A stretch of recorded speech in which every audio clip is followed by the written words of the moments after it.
It has been 11 years, but finally,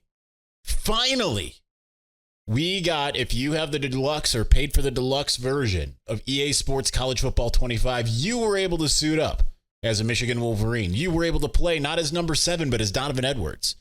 You were able to hear the fight song without importing anything. You were able to do all kinds of different things. So we're going to do a quick reaction to the all-new EA Sports College Football 25 video game and a heck of a lot more on this episode of Locked On Wolverines.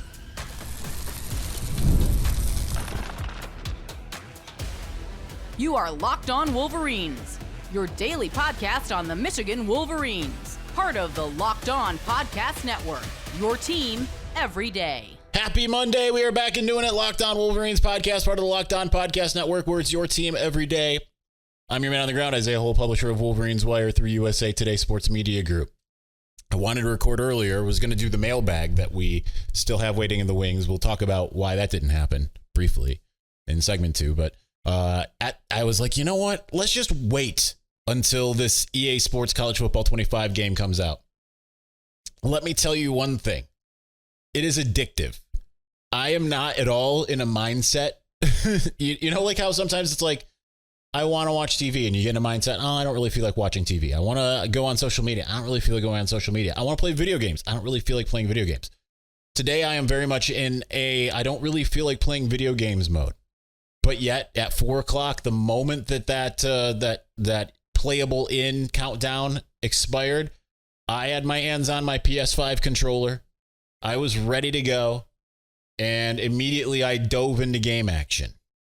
And let me tell you, it was one of those things. I would play a game, I would get done and say, okay, now I'm gonna watch the news, I'm gonna catch up on social media, I'm gonna do all these other things. That would last for about 10 minutes, and then I was like, I think I need to start another game. What if I play against Oklahoma? What if I play against Michigan State? What if I play against whoever, right? Well, let me play around with the practice controls. All this kind of stuff. It is really, really impressive just how fun. I mean, it feels a lot more fun than Madden or any of those types of games. And just it adds to everything, considering you get to watch the team come out, touch the banner. You look around the stadium, it looks pretty much identical to what you would see on an actual game day. The widened scoreboards, the student section, all that kind of stuff. You hear the victors. Everything just kind of comes together, right? When you get interceptions or some kind of turnover, the team gathers for a photo. It's no Aaron Bills. It's a player. Aaron Bills deserves to be in this game. So shout out to Aaron Bills. But nonetheless, it is a fun experience. Not every player is in the game. There's other people out there who have kind of looked and looked at the roster and said, this player isn't in it. Like Giovanni El-Hadi's not in it. Jair Hill's not in it. A lot of the freshmen aren't. But there are most of the players that you would expect. They've even already updated Samaj Morgan to number 0. So not 82 anymore. It took no time for all of that. But there are some players. Quentin Johnson's not in it. So you get different names, right? Like 27. Is this like some other name? I can't remember what it is, but he got like 4 interceptions for me in 3 games so far, or 2.5 games. I shut off the Oklahoma game because I was just losing badly as I tried to reacclimate myself to these types of controls. Right? I have not been one of those people that played NCAA 14 all the way through. I did play a Madden game for like 3 days and then kind of gave up on it because it just didn't feel the same to me playing even through the Road to Glory or whatever it was called, getting to play as LSU and a couple other college football teams. It wasn't quite the same, so I never really kind of got into it. So this is the first time that I've really dug in. Honestly, not even 14. I think the last time I really played one of these games was like 12 years ago, more like 12. And I was never that good at the college, where I was a lot better at Madden for whatever reason. But I will tell you, just the realism of the fact that even like, man, I've got 3rd and long. What am I going to do? I'm going to look to Colston Loveland. Man, I really need a sack. Who am I going to look to? It's Mason Graham. Mason Graham getting double teamed as I've kept on trying to play him or Kenneth Grant. Getting double teamed and going through everything. I mean, it's just a beauty of a game. if you are a video gamer and you love college football, I mean, you're going to want to play this forever because I'm already itching to get back out there. I want to cut this show short. I'm not going to, but I want to because it just kind of has everything. I haven't even gone on the road yet, but I've done customized jerseys, right? Playing against Oklahoma and Michigan State. I went ahead and threw on the big game blues. You can change the weather. You can change the time. I mean, those things are kind of, those existed previously as well. But there's just a lot of stuff that you can kind of play with. And it can probably be pretty overwhelming. You've got all sorts of stuff with the dynasty and being able to recruit and all of that. So I look forward to digging in more to that. Even the NPCs look pretty good. Like, yeah, I do wish they looked a little bit better because they're still kind of like the typical slack-jawed, what have you. They look a little stiff. They don't really look that realistic, but everything else does. And the motion, everything's so smooth about this game. The playability is so smooth.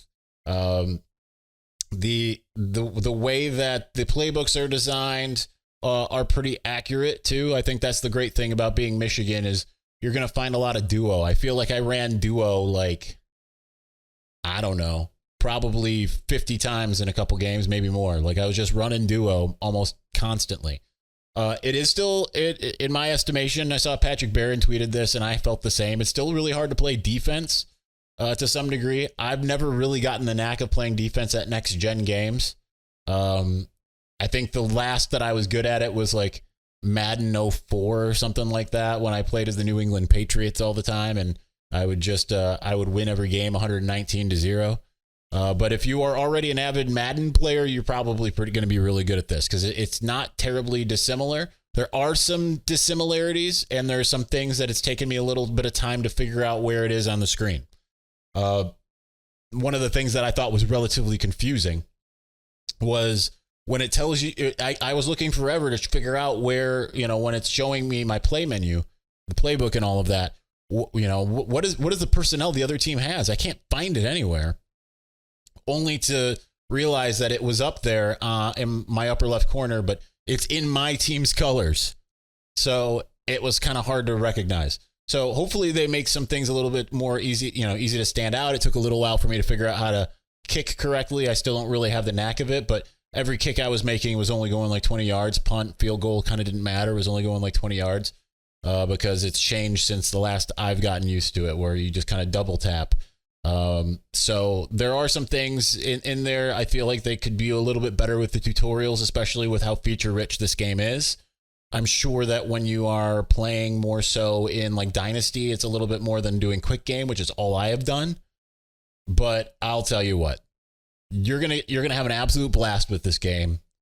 And whatever service you use, PlayStation, Xbox is inferior to PlayStation, but that's just, that's just reality. And some of you are just inferior people. I'm just joking with you, but I'm calling you out, Trent Noop.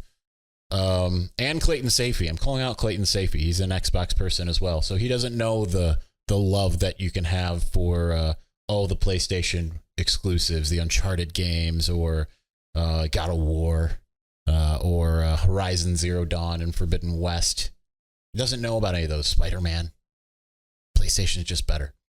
Nonetheless, it is a momentous day. It's going to be a game that I'm going to be playing constantly, despite my terribleness. But even just like the practices, like I didn't do like the traditional practices. I was going and doing some of the drills. I did some of the passing drills. That wasn't as fun as doing the running back drills. And just watching myself work my way up from bronze to gold in like a few short seconds. And it is just a blast, like little mini games basically, which also teaches you how to play the game more effectively. So it is an absolute blast. And then just getting to be immersed in the game day experience. I didn't notice. I heard that you can hear the Slippy Rop score being presented in the game. I didn't notice at any point in time that happening, but that's just maybe because I didn't notice. Anyway, we've got other things to talk about. A little bit of Michigan recruiting. There are some, as I wrote about, white whales still available. Michigan did get another commitment. Michigan did move up in the rankings a little bit, even though it was a 3-star. And so kind of where we go from here and a couple other little tidbits. We'll get to all of that here in just a moment. But before we do, passion, drive, and patience, the formula for winning championships is also what keeps your ride or die alive. eBay Motors has everything you need to maintain your vehicle and level it up to peak performance. Superchargers, roof racks, exhaust kits, LED headlights, and more. Whether you're into power, speed, or style, eBay Motors has you covered. With over 122 million parts for your number one ride or die, you'll always find exactly what you're looking for. And with eBay Guaranteed Fit, your part is guaranteed to fit your ride every time or your money back, because you're burning rubber, not cash. With all the parts you need and all the prices you want, it's easy to make your car the MVP and bring home huge wins. Keep your ride or die alive at ebaymotors.com. Eligible items only. Exclusions apply. eBay Guaranteed Fit. Only available to U.S. customers.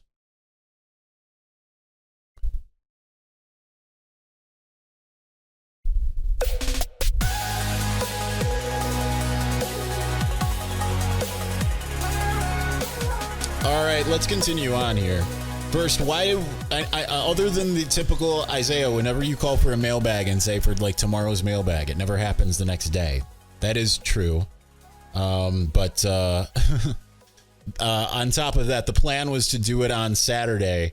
And I know I was going to do it earlier. And then I was like, I just always do these later. I'm going to do it later. And then everything kind of happened in the world as it did. And I didn't feel like that was like, I didn't really feel like it was appropriate to put that. I mean, even when I tweeted about a couple things that were like football related, I got a bunch of people responding saying now's not the time, man. So I decided that to make the executive decision on Saturday, as well as yesterday, in conjunction with having shot my church's early service and just being exhausted, to delay the mailback. And we were going to do it today, but then decided that we were going to go ahead and do this EA Sports part, because I think that was a little bit more pressing than just taking your questions, which are a little bit more evergreen.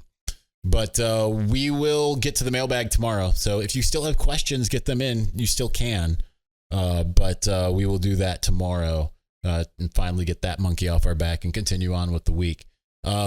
Anyway, so Michigan did get a commitment from Philip Wright, the third 3-star wide receiver out of Destrehan, Louisiana. He is the third commitment out of the state of Louisiana. When was the last time that you can look at Michigan and say, yeah, they got 3 guys from Louisiana?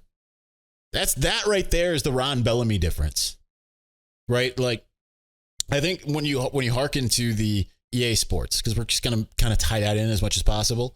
When you're building out your dynasty, if you're taking the head coach track, you're, you can pick between being a recruiter, a tactician, or a motivator, right? And I think that Ron Bellamy has some elements of kind of all three, and you're starting to see the recruiter kind of come through. Now, are these 5 stars? No. I mean, they aren't there yet, but what he has been able to do, he helped in a way deliver Donovan Edwards to Michigan. So there's that. It certainly helps to get like a Samaj Morgan, initially Amir Herring before he transferred out. But the Louisiana factor, because if you didn't know, because maybe you don't, Ron Bellamy is a Louisiana native who came north to play at Michigan before going on to the NFL and then coaching locally at West Bloomfield High School. So it's a huge thing to be able to have someone on your staff who played the position at your school, but also comes from Louisiana, because that's starting to pay some dividends. And Philip Wright being a guy who was choosing between Michigan, Georgia, and LSU. I know Georgia had kind of filled up. Wouldn't be surprised to see LSU circle back, especially if they don't get Derek Meadows or some of the other guys that they're kind of in on, right? They could also do the same with Jacob Washington. But you're seeing that pay off, especially because, at earlier in the year, all 3 of the players, Jasper Parker, Jacob Washington, and Philip Wright, were all 3 stars across the board. Now, Philip Wright is still a 3-star, but the other 2 have risen to 4-star status since. So that is huge for Michigan, that they are getting that type of talent from the South, right? And considering there's a lot more talent down South, I know the city there. You look at the city of Detroit and just they have more. I believe there's more NFL players from Detroit than anywhere. So there is that. But in general, that's one city compared to like regions, and SEC as regionally does have more in its footprint than there is up here, right? Because it's one thing to have like the city of Detroit. It's another thing to look at like the city of Miami mixed with, are you looking at Miami, Fort Lauderdale, And then going all the way up to Orlando and Tampa and all of those regions, right, that are in Florida, Atlanta, the places that are kind of more like Southwest, like Leesburg and places like that have a lot of talent. They're spread out a little bit more in the state, whereas Michigan is kind of constrained to Detroit and a little bit into Metro Detroit, but mostly Detroit itself. And every now and again, you see a player from somewhere else. Somewhere like Ryan Hayes came from Traverse City, right? But that's kind of rare. So the fact that Ron Bellamy is able to tap into a state, and he's tapped into his own high school twice, Archbishop Shaw. This is the first outside of Archbishop Shaw. So that is huge for Michigan to be able to do that. I think what's even cooler is, given that about a month ago, we were still hearing LOL, Michigan, look at Michigan recruiting. It's in like the 40s. Well, now 24/7 Sports team rankings, if I'm not mistaken with that, they're number 10 now. So that's climbing quickly. Let me take a look just to and I do have it pulled up. Once I get these ads out of the way, because you leave their page, they put up an ad. Number 10 in the country. 13 4 stars, 3 3 stars. When was the last time you've seen Michigan have a class like that so far? Right? Like, now, how many more will they add? Right? They've got 16 guys. Well, let's just say hypothetically it ended up as a 26 person class. I doubt it, but let's just say it does. You used to always see that kind of ending with the idea that Michigan would have, like, 1 5-star, maybe they kind of average like one every other year or so. And then you'd have like 13 4 stars, and then 3, you got 3 stars right now. Normally that number would be at 10 or so. I'm going to harken back really quickly to 2016, kind of the start of the modern recruiting era for Michigan. Number 8 class, everyone was going nuts over it. 28 commitments, 1 5-star, 13 4 stars, which is what they currently have, 14 3 stars. Let's go to next year, 2017. Even better, right? They got a couple 5 stars in that class. 2017, Michigan's number 5 with 30 commits, 2 5 stars, 19 4 stars, 8 3 stars. So Michigan is just certainly outpacing itself when it comes to like this, what this class is doing and what it is capable of, right? Because you look at a lot of these top targets that are still on the board, there's a ton of them. And when you look at the fact that Michigan's got a 91.66 average star ranking, like there's a few that are ahead of that behind them with a similar, just a few less commits, right? Clemson, Florida State have a little bit higher per average, but otherwise you're not looking at that. And then ahead of Michigan, you've got multiple that have a lower star average with more commits. Again, Miami, Oklahoma, Texas A&M, Notre Dame even. Notre Dame is filling up on quantity more so than quality. It still has quality, but it's got more quantity at the same time with 21 commits. So you have that, but then you add in some of the guys that they're in it for. We're going to get to some more of those guys later, but I mean, they're still in it for a high-end guy like Andrew Marsh or like Nathaniel Wusu-Boateng. There's some others that they're maybe not as in it for, that you hope that they can maybe sway, like a DJ Sanders.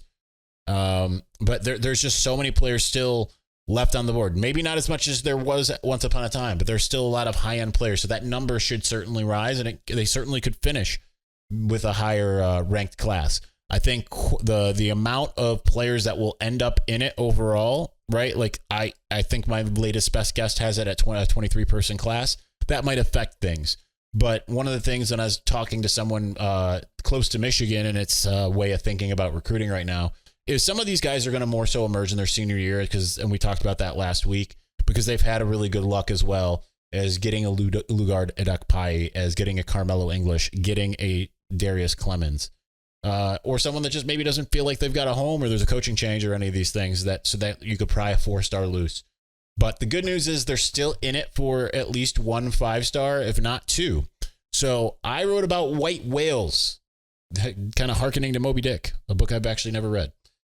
But discussing the 5 guys that are kind of like the gotta have them types, which would get you to 21 in the class.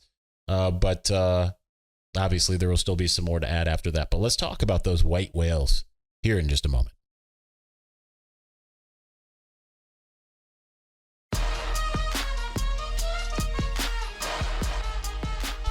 it's kind of amazing that we've managed to not hear a ton of Zuri barking, which I'm sure is happening at any moment. Because there's a bunny sitting right outside the window, and it's apparently been there the entire time we've been recording, because I can hear her going nuts in the other room. Even with the door closed, it's not enough to stop little crazies from being crazy. Anyway, so white whales. Michigan is certainly in a good place with at least 4 of the 5, maybe 3 of the 5 of the guys that I'm about to talk about. But the more that the reports come in about Andrew Babalola, the 5-star across the board, no matter what service you're looking at, offensive tackle from Overland Park, Kansas, Blue Valley, Northwest, it just feels like it's going to end up in Michigan's favor. He's seemingly choosing, per reports, Steve Wiltfong, EJ Holland, all of these people, like he's choosing between Stanford and Michigan. There was a point where EJ seemed like he was a lot more bearish on it, and then Steve has been more kind of bullish on Michigan. I feel like in the current state of things, especially with offensive line, that Michigan's usually going to be in a better spot, right? It really helps to have a guy that he can go to and talk to in Miles Hinton, who initially went to Stanford before transferring to Michigan, who can speak on the academic prowess that goes along with the athletic achievement that Michigan has. Stanford had that for some time, right? Obviously under Jim Harbaugh, and then under David Shaw for a bit longer. But right now, it's just really not in the same space. Even as it makes a transfer over to the, what is it? Are they in the ACC, I think? I don't even know where Stanford ended up. They're just one of those schools I wasn't really paying attention to where it ended up, to be honest. I think Stanford and Cal were the 2 that went over from the West Coast. It's just at this point, like, who are you going to pick? It's obvious you would pick Michigan. That's one of those things where I would look at it and say he's ultimately going to make that decision, even if he doesn't know it right now. Plus, being a Kansas guy, having that affinity with Sharon Moore, who's also a Kansas guy, who also is an offensive lineman, I think that all plays in Michigan's favor. I think the really fun one is if Michigan ends up making this a 4-receiver class, because at this point, barring something unforeseen, Andrew Marsh is going to end up in the class. He's not my white whale because of that. He might have been, right? Like if it was like, is he really, he's starting to kind of pull away from Oklahoma. It could be a Michigan-Oklahoma battle, then maybe it'd be that. But the fact that Jerome Miles, the current 5-star, formerly committed to Ole Miss, he's from Utah. Certainly there are other schools that are kind of working in, Utah being one of them. But I think when you look at the fact that he's coming for the barbecue, Michigan has a real opportunity there.